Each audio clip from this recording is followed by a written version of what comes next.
Welcome to class number 25 of SSC CGL tier 1। आज हमारा topic रहेगा इन्फिनेटिव, पार्टिसिपल्स और जेरेंड्स। इन तीनों में लोगों को बहुत ज़्यादा प्रॉब्लम होती है, समझ में नहीं आता कि क्या चीज़ है, कैसे आइडेंटिफाई करना है, क्या यूज़ है इसका एक्चुअली हमारी ग्रामर में। तो इन चीज़ों को आज हम सिंप्लीफाई करके देखेंगे। सबसे पहले अगर हम इनकी डेफिनेशन की बात करें तो उसे हम अपनी बेसिक वाली क्लास में कवर कर चुके थे। एक बार मैं आपको डेफिनेशन वाला पार्ट वापस से दिखा देता हूँ ताकि आपको रिकॉल रहे। ये हमने चैप्टर नंबर 4 में किया था वर्ब के, अपनी बेसिक वाली प्लेलिस्ट इंग्लिश में। तो अगर बेसिक डेफिनेशन की बात करें हम इनके, तो नॉन फाइनाइट कैटेगरी की वर्ब्स ये होती हैं। अब एक स्लाइड हम और ऊपर चल के पहले देख लेते हैं। फाइनाइट और नॉन फाइनाइट वर्ब्स, जैसे हमने वर्ब की क्लासिफिकेशन देखी है, action verb versus state verb या फिर ट्रांजिटिव वर्सेस नॉन ट्रांजिटिव, उसी तरह से फाइनाइट और नॉन फाइनाइट वर्ब भी क्लासिफिकेशन होता है वर्ब का। तो आप वो इस चैप्टर नंबर 4 में देख लीजिएगा। अब फाइनाइट वर्ब वो होती हैं जिनका फॉर्म चेंज होता है एज पर सब्जेक्ट और टेंस के, और नॉन फाइनाइट वर्ब वो होती हैं जिनका फॉर्म चेंज नहीं होता है। अब ये जो इन्फिनेटिव, पार्टिसिपल और जेरेंड है, ये सब नॉन फाइनाइट वर्ब की कैटेगरी में आती हैं। तो यहाँ पर हमने डेफिनेशन वाइज इनको देखा था। यहाँ पे नॉन फाइनाइट वर्ब में इन्फिनेटिव की बात हुई है। मैं इस चीज़ को मैं वापस रिपीट नहीं करूँगा, आप वीडियो को रोक के एक बार ये सारे डिटेल्स पढ़ लीजिए। ये वहाँ पे बेसिक डेफिनेशन है कि इन्फिनेटिव क्या रोल प्ले करता है हमारे सेंटेंस में, और उसके कुछ एग्जांपल्स हैं। तो यहाँ पर इन्फिनेटिव की बात हुई है। नेक्स्ट स्लाइड में सब्जेक्ट, कॉम्प्लीमेंट, एडजेक्टिव, एडवर्ब, क्योंकि ये वर्ड्स हमने ऊपर यूज़ किए हैं इसलिए उसकी बेसिक डेफिनेशन भी मैंने यहाँ पर आपको दे दी है। नेक्स्ट पार्टिसिपल की डेफिनेशन और उसके बेसिक एग्जाम्पल। नेक्स्ट जेरेंड की डेफिनेशन और उसके बेसिक एग्जाम्पल। तो इतना इस पार्ट को आप पॉज करके वीडियो को रोक के आप ये डेफिनेशन और उसके एग्जाम्पल पढ़ लीजिए, तो बेसिक आपके क्लियर हो जाएगी कि एक्चुअली ये चीज़ें हैं क्या। अब हम चलते हैं वापस अपनी मेन स्लाइड पे। अब यहाँ पे जो हमारा आज का जो मेन मुद्दा रहेगा वो रहेगा कि कॉम्प्रहेंशन में इन चीज़ों को हम कैसे यूज़ करते हैं, क्योंकि आपकी जो एग्ज़ाम है एसएससी की, उसमें डेफिनेशन तो आती नहीं है। तो इन्फिनेटिव की एग्जैक्ट डेफिनेशन क्या है, पार्टिसिपल की एग्जैक्ट डेफिनेशन क्या है, ऐसे एग्जाम्पल या ऐसे क्वेश्चन तो आपको आएंगे नहीं। आपको क्वेश्चंस किस फॉर्म में मिलेंगे? सेंटेंसेस के फॉर्म में। तो आपके लिए चैलेंज क्या है? उन सेंटेंसेस में पहचानना कि इन्फिनेटिव कहाँ पर आ रहा है, पार्टिसिपल कहाँ पर आ रहा है और जेरेंड कहाँ पर आ रहा है। तभी उससे एसोसिएटेड रूल आप वहाँ पे अप्लाई कर पाएंगे। तो ये वाला जो पार्ट होता है ये कॉम्प्रहेंशन का पार्ट होता है, ठीक है। तो ये जो तीनों जो हमारे टॉपिक हैं, इन्हें हम कॉम्प्रहेंशन के पर्सपेक्टिव से देखेंगे कि सेंटेंसेस में ये कैसे दिखते हैं, क्या मीनिंग ये सेंटेंस को देते हैं, क्या मीनिंग इनसे सेंटेंस में चेंज होता है। ये सब चीज़ों को हमें, बारीक बारीक चीज़ों को हमें यहाँ पे आज देखना है। अब इन्फिनेटिव हो, पार्टिसिपल हो या जेरेंड हो, ये क्या है? फॉर्म्स ऑफ वर्ब है। वर्ब के ही 3 तरह के फॉर्म्स हैं, मतलब नाम दे दिए गए हैं इन्हें। एक कैटेगरी को हम कह देते हैं आप इन्फिनेटिव हैं, दूसरी कैटेगरी को हम कह देते हैं आप पार्टिसिपल्स के नाम से जाने जाएंगे, तीसरे को हम कह देते हैं कि आप जेरेंड्स के नाम से जाने जाएंगे। तो ये तीनों हैं क्या? ये तीनों हैं आपके फॉर्म्स ऑफ वर्ब। कहाँ पर ये यूज़ आते हैं? तो ये सेंटेंस के कंस्ट्रक्शंस में यूज़ आते हैं। अलग अलग तरह के सेंटेंसेस हो सकते हैं, कंस्ट्रक्शन भी बहुत सारे प्रकार के होते हैं। तो उन अलग अलग सेंटेंसेस में कई जगह हम इन्हें यूज़ करते हैं, ताकि कई बार हम टेंस चेंज करना चाहते होंगे या कोई स्पेसिफिक मीनिंग देना चाहते होंगे जो हम कहना चाह रहे हैं, जो सेंटेंस कहना चाह रहा है उसका, तब ये तीनों फॉर्म्स ऑफ वर्ब वहाँ पे यूज़ होते हैं।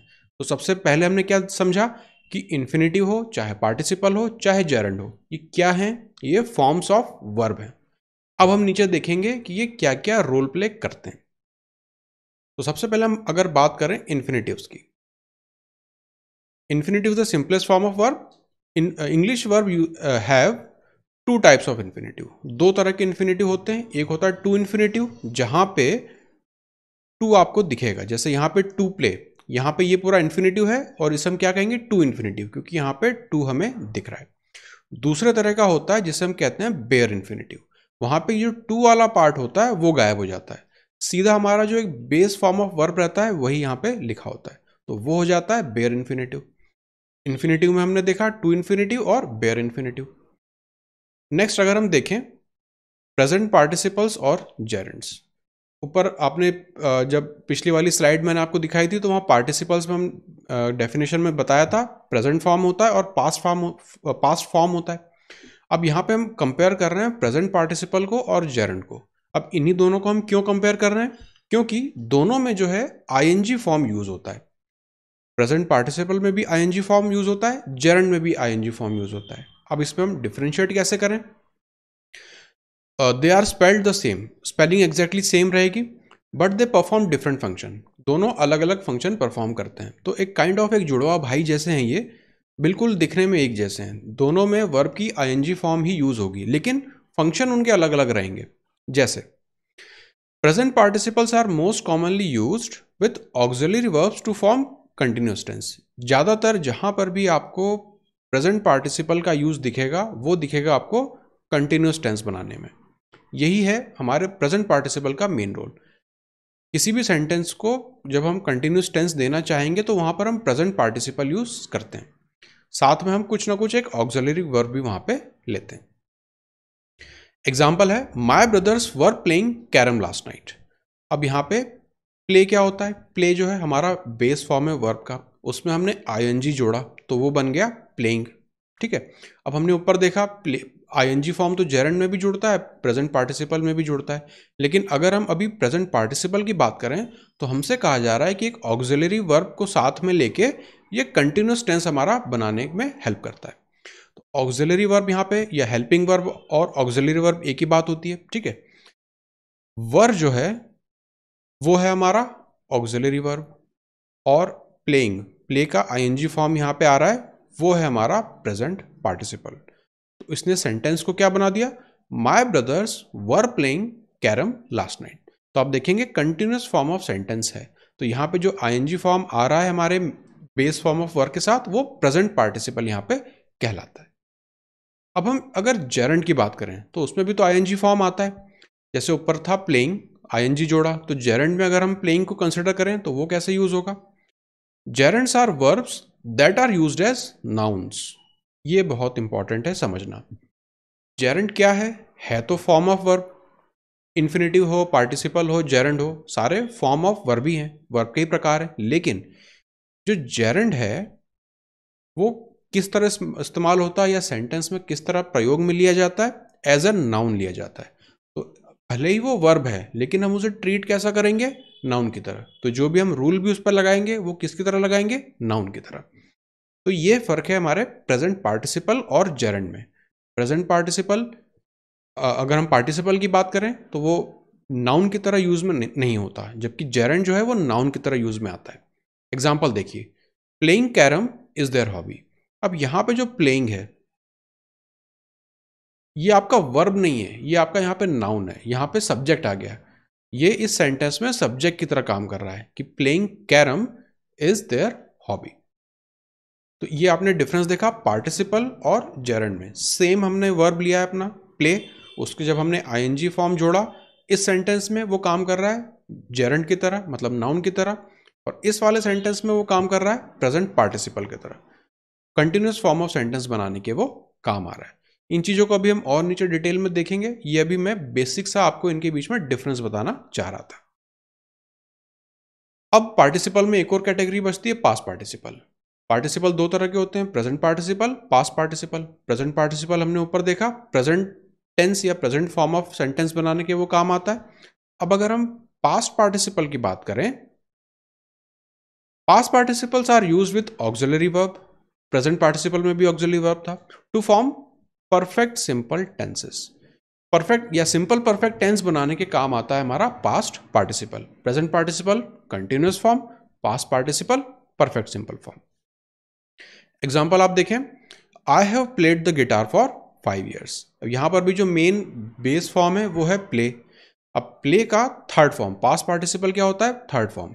हमने अपनी बेसिक वाली क्लास में 6 फॉर्म्स ऑफ वर्ब देखे थे, उसमें से हमने देखा जो थर्ड फॉर्म होता है V3 वाला फॉर्म, उसे हम कहते हैं पास्ट पार्टिसिपल। पास्ट पार्टिसिपल जो हमारा मेन वर्ब रहेगा उसके साथ हम एक ऑक्सिलरी वर्ब यूज में लेते हैं, और जो सेंटेंस है उसे हम क्या बना पाते हैं?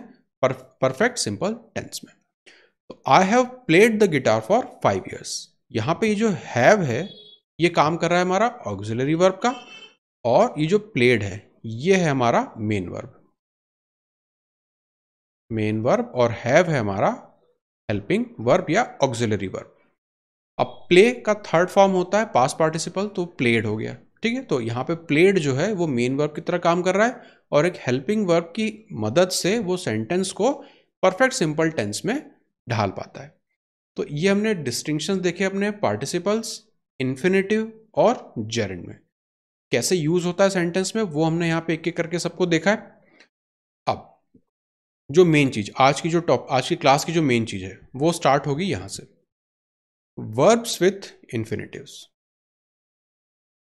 क्या मतलब, अब हम जो बात करेंगे वहां पर होगा सेंटेंस में कोई ना कोई एक वर्ब आएगा जो कि मेन वर्ब की तरह काम करेगा और उसके साथ आएगा infinitive.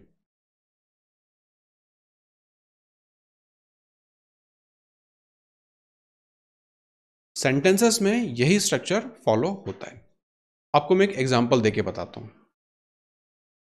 They to play cricket, sentence है दे टू प्ले क्रिकेट। यहां पे मैं लिख के बता देता हूं, दे टू प्ले क्रिकेट। अब क्या ये सेंटेंस जो है ब्लू में लिखा हुआ कोई सेंस दे रहा है आपको? दे टू प्ले क्रिकेट, ये तो ग्रामेटिकली इनकरेक्ट है ना? क्यों इनकरेक्ट है? अब टू प्ले जो है यहाँ पे टू प्ले आ रहा है, वो तो फॉर्म ऑफ वर्ब है और इन्फिनेटिव भी है, ये तो प्ले के साथ हम आगे टू को जोड़ रहे हैं, तो ये इसको करेक्ट मीनिंग यहाँ पे नहीं दे रहा है। जब भी सेंटेंस में आपका इन्फिनेटिव आएगा तो उसके साथ कुछ ना कुछ मेन वर्ब यहाँ पे हमेशा दिखती है। जैसे अगर यहाँ पे दे के बाद मैं यहाँ पे नीचे जोड़ दूं like, they like to play cricket, अब हमारा सेंटेंस बिल्कुल सही हो गया। क्यों? क्योंकि यहाँ पे जो लाइक है वो मेन वर्ब की तरह यहाँ पे काम करेगा और उसके बाद आएगा हमारा यहाँ पे इन्फिनेटिव। तो वर्ब प्लस इन्फिनेटिव यह हमारा होता है किसी भी सेंटेंस का मेन स्ट्रक्चर। इसी चीज को हमें आगे एक्सप्लोर करना है। We use the infinitive with to after certain verbs that describe someone's plan or wishes to do an activity। जैसे अगर आप यहां पे देखें, they like to play cricket, अब मेन एक्टिविटी क्या है? क्रिकेट को खेलना। तो किसी कोई प्लान बता रहे होते हैं या कोई इच्छा प्रकट या इच्छा बताई जा रही होती, इच्छा प्रकट की जा रही होती है किसी एक्टिविटी को लेकर। जैसे यहाँ पे क्रिकेट खेलने को लेकर यहाँ पे बात हो रही थी। तो स्ट्रक्चर कैसा रहता है? वर्ब प्लस इन्फिनेटिव, एक मेन वर्ब आएगा कुछ ना कुछ हमारे सेंटेंस में और उसके साथ एसोसिएट होगा infinitive. The infinitive does not change no matter what the tense of the main verb is. क्यों चेंज नहीं होता? अगेन हमने जो सबसे पहले देखा था बेसिक वाले डेफिनेशन में, नॉन फाइनाइट कैटेगरी के वर्ब हैं ये, इसलिए सब्जेक्ट या टेंस के हिसाब से ये चेंज नहीं होते। अब ये ढेर सारे एग्जाम्पल्स हैं इस बात को समझने के लिए। दे अरेंज टू प्ले कैरम, अब आप यहां पे देखेंगे टू प्ले जो है वो तो हमारा इन्फिनेटिव वाला पार्ट है और अरेंज्ड ये जो है ये है हमारा मेन वर्ब, इसे हम लिख देते हैं वी। अगर इस मेन वर्ब को आप हटा दें तो सेंटेंस क्या बन जाएगा? दे टू प्ले कैरम। अगेन कोई मीनिंग नहीं निकलेगा उस सेंटेंस का। तो इन्फिनेटिव अकेले में अपने आप में सफिशिएंट नहीं है, उसके साथ हमें कुछ ना कुछ एक मेन वर्ब यहां पे ऐड करना पड़ता है। तो दे अरेंज टू प्ले कैरम, अब यहाँ पे जो टू प्ले है ये है हमारा इन्फिनेटिव और जो स्ट्रक्चर है सेंटेंसेस में वो क्या बनता है? Verb plus infinitive. तो arrange main verb, to play infinitive. उसी तरह से I am waiting to play badminton, अब आप देखेंगे टू प्ले जो है ये तो है हमारा इन्फिनेटिव और मेन वर्ब का काम कौन कर रहा है? I am waiting. तीसरा sentence, we wanted to play basketball yesterday, अब यहां पे टू प्ले जो है ये है हमारा इन्फिनेटिव, वांटेड यहां पे है हमारा verb. Raju decided to learn how to play the flute, Raju decided to learn ये हमारा इन्फिनेटिव और उसके पहले डिसाइडेड ये हमारा वर्ब। ये स्ट्रक्चर होता है जब भी हमारे सेंटेंस में आपको इन्फिनेटिव दिखेगा तब हमेशा। अब यहां पे जो इन्फिनेटिव है वो हमारा टू फॉर्म वाला है, टू प्लस इन्फिनेटिव। तो जब भी आपको सेंटेंस हो वहां पे इस तरह से टू प्ले या टू लर्न इस तरह से कोई भी आपको इन्फिनेटिव पार्ट दिखे तो डेफिनेटली उसके पहले कुछ ना कुछ वर्ब वहां पे मेन वर्ब वहां पे आपको दिखेगा। इसी तरह से हमारा इन्फिनेटिव स्ट्रक्चर में सेंटेंसेस में दिखता है। तो सिर्फ इन्फिनेटिव वाला पार्ट होना सेंटेंस में सफिशिएंट नहीं है, उसके साथ कुछ ना कुछ मेन वर्ब एसोसिएट होना चाहिए। तो ये हमने देखा वर्ब्स विथ इन्फिनेटिव्स। एग्जाम्पल्स में, क्वेश्चंस में, सेंटेंसेस में, सब जगह आपको यही स्ट्रक्चर दिखेगा, ठीक है, वर्ब प्लस इन्फिनेटिव। अब हम बात करेंगे वर्ब प्लस जेरेंड्स की। यहां पे एक चीज और मैं आपको बता दूं, ऊपर जब हमने पार्टिसिपल देखा था तो पार्टिसिपल के केस में जो पार्टिसिपल वाला फॉर्म रहता है हमारा, वो अपने आप में मेन वर्ब रहता है, लेकिन इन्फिनेटिव और जेरेंड में वो मेन वर्ब का रोल प्ले नहीं कर रहा होता है। इन्फिनेटिव में हमने देखा मेन वर्ब चाहिए और उसके साथ में इन्फिनेटिव आएगा।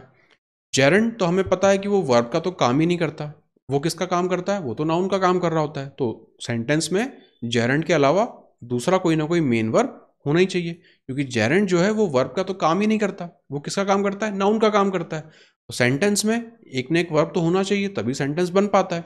इसलिए यहां पर भी हमारा जो स्ट्रक्चर फॉलो होगा वो होगा वर्ब प्लस जेरेंड।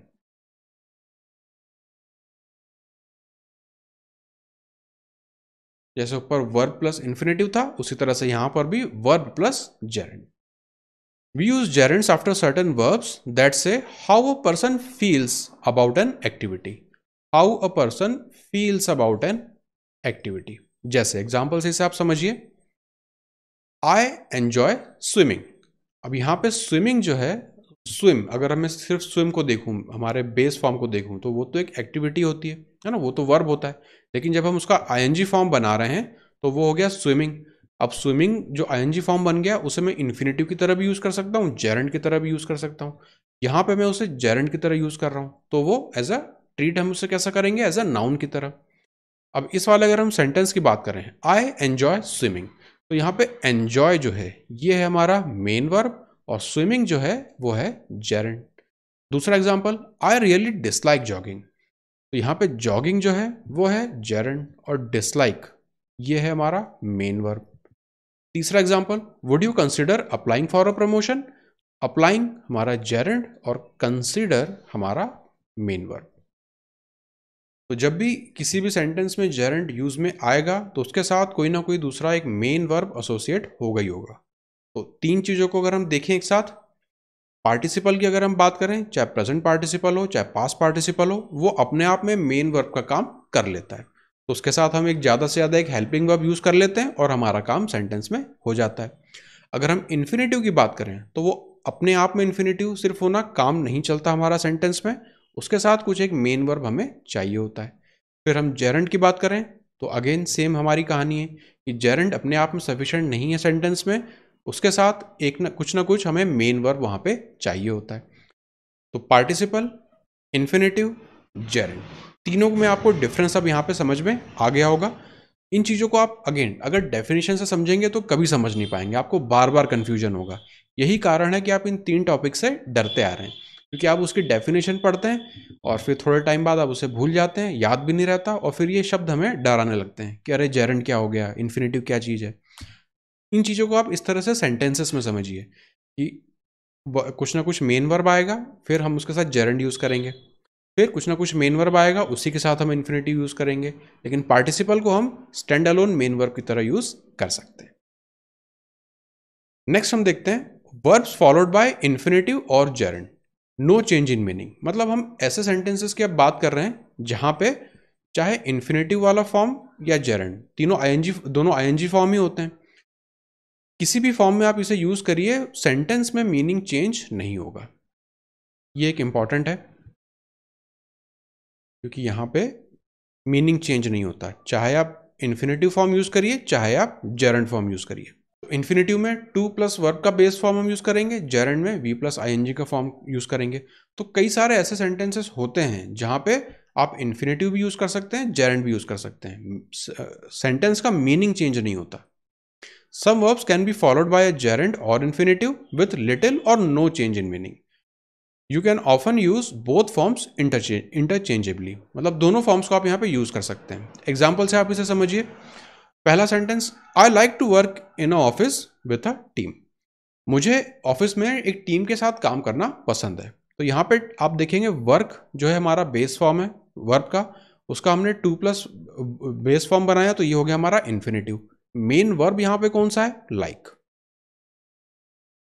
ये हमारा है मेन वर्ब और टू वर्क हमारा इन्फिनेटिव है। तो इस सेंटेंस के अगर हम मीनिंग की बात करें, I like to work in office with a team. मुझे एक टीम के साथ ऑफिस में काम करना पसंद है। यहाँ पे हमने यूज़ किया इन्फिनेटिव।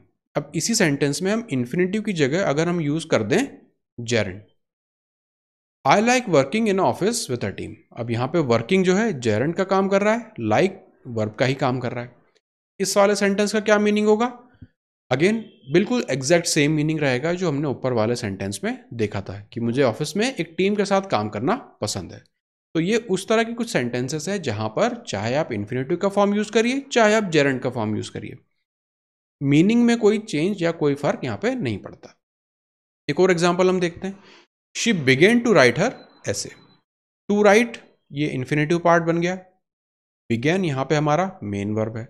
दूसरा अगर हम सेंटेंस देखें, शी बिगेन राइटिंग हर ऐसे, राइटिंग हमारा जेरेंड का फॉर्म, बिगेन हमारा मेन वर्ब का फॉर्म।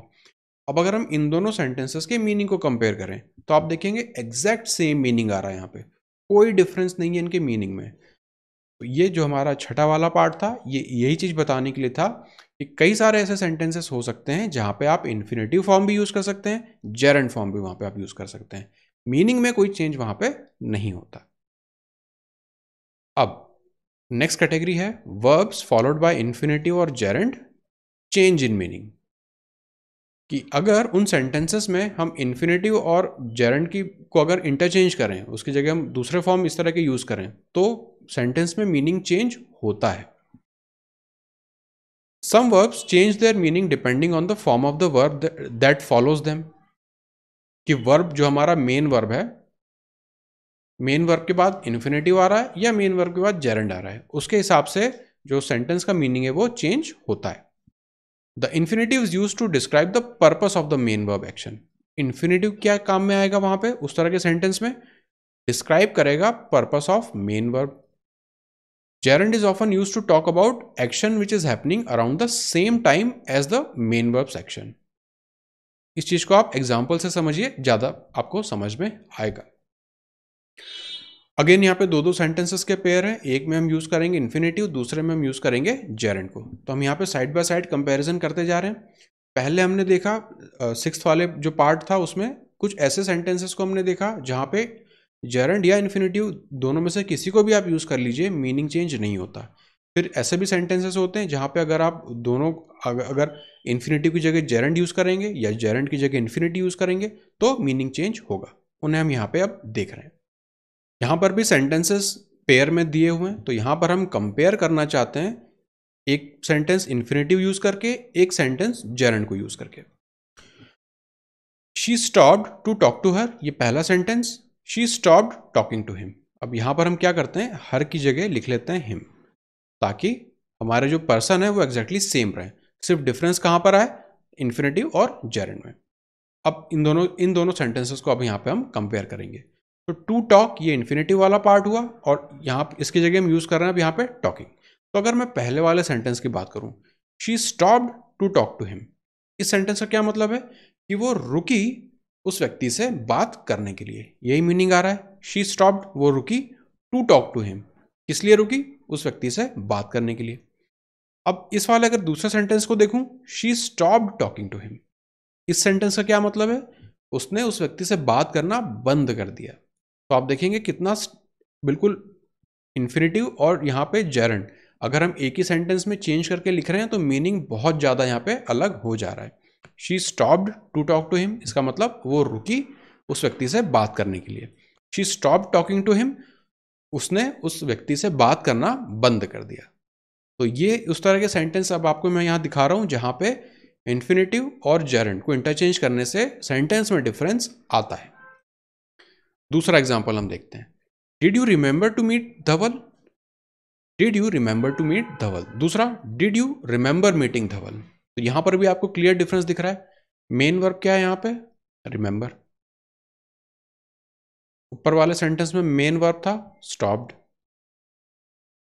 तो यहां पर आप देखेंगे साइड बाय साइड कंपैरिजन हम कर रहे हैं। जो ऊपर हमने सीखा verb plus infinitive, verb plus gerund, तो कैसे दिखते हैं ये सेंटेंसेस में, उन चीजों को हम यहाँ पे अब कंपेयर कर रहे हैं।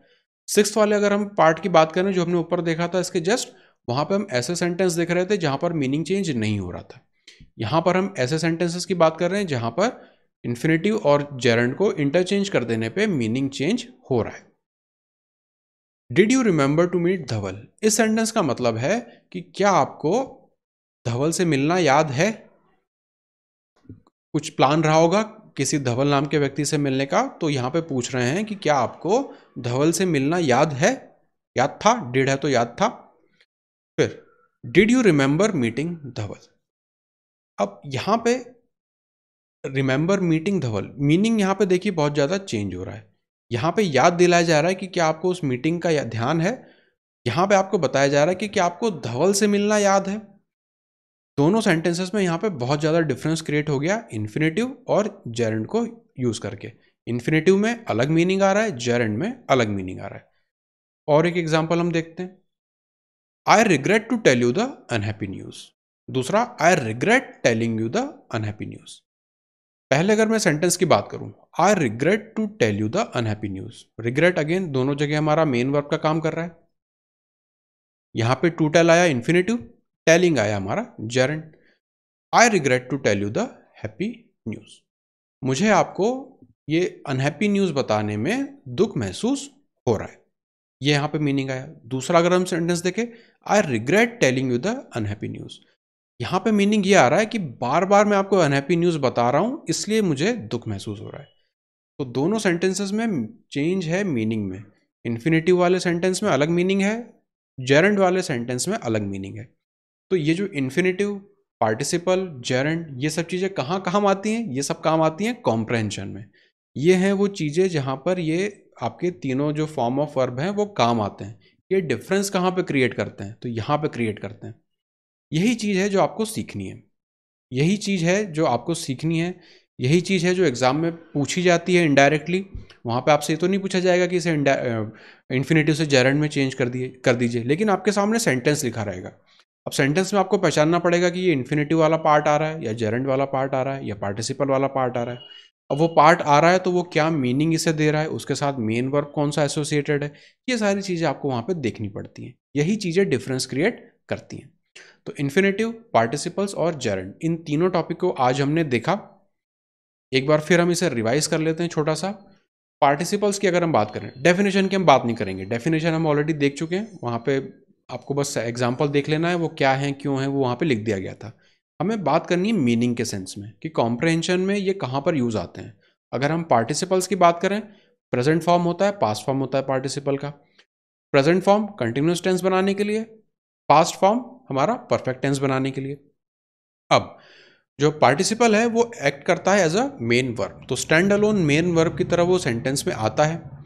नेक्स्ट अगर हम इन्फिनेटिव की बात करें और जेरेंड की बात करें, तो इन्फिनेटिव में टू प्लस मेन वर्ब और जेरेंड में वी प्लस आईएनजी वाला फॉर्म आएगा। जेरेंड जो है उसे हम यूज करते हैं एज अ नाउन, और जो हमारा इन्फिनेटिव वाला पार्ट है वो एडवर्ब की तरह काम कर सकता है, एक वर्ब की तरह काम कर सकता है, या फिर एडजेक्टिव की तरह काम कर सकता है। बहुत सारे तरीके से वो काम कर सकता है। अब अगर जेरेंड और इन्फिनेटिव को हम देखें तो दोनों के साथ मेन वर्ब एसोसिएट होना बहुत जरूरी है, बिना उसके सेंटेंस हमारा मीनिंगफुल नहीं बनेगा। फिर हमने देखा कुछ ऐसे सेंटेंसेस जहां पे इन्फिनेटिव और जेरेंड को इंटरचेंज कर देने से कोई फर्क नहीं पड़ता।